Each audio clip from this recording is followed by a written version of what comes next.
Hi, everybody. It's Bryan Strawser, chairman of the Minnesota Gun Owners Caucus, and I want to give you a quick update on what's going on with the proposed gun bans here in Minnesota and the calls for a special session.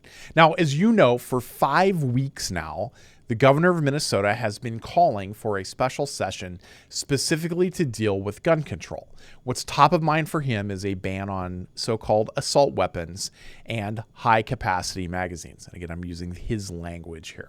But to this date, we have not yet seen an actual special session called, nor have we seen any actual proposed bill language from the governor. The reason for that is that they do not have the votes in the Minnesota Senate because there are DFLers that are not willing to vote for such bans.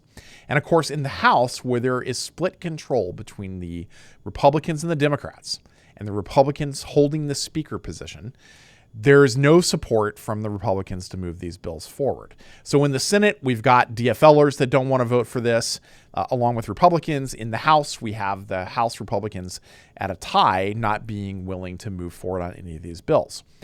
Now, recently you've noticed the governor over the last couple of days has started shifting his language, and he has begun asking for a constitutional amendment to ban these firearms and magazines.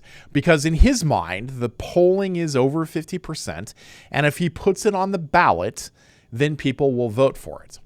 Now, of course, what he's not mentioning is that any constitutional amendment would need to get through the Minnesota legislature.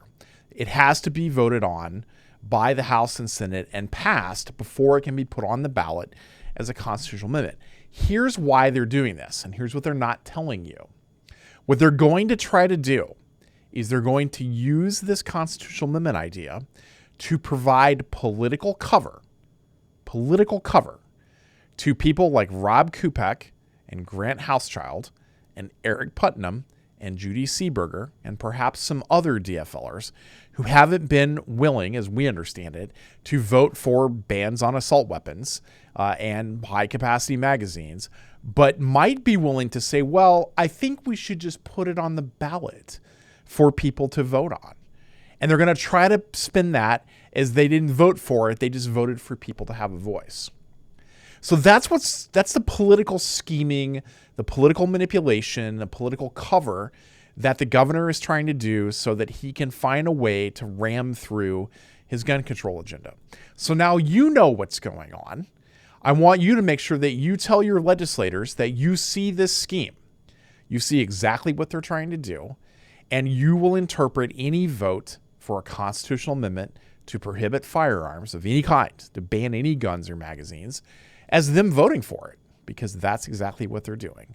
They think you're stupid, and that's why they're trying this workaround. So now you know what's going on in terms of providing political cover.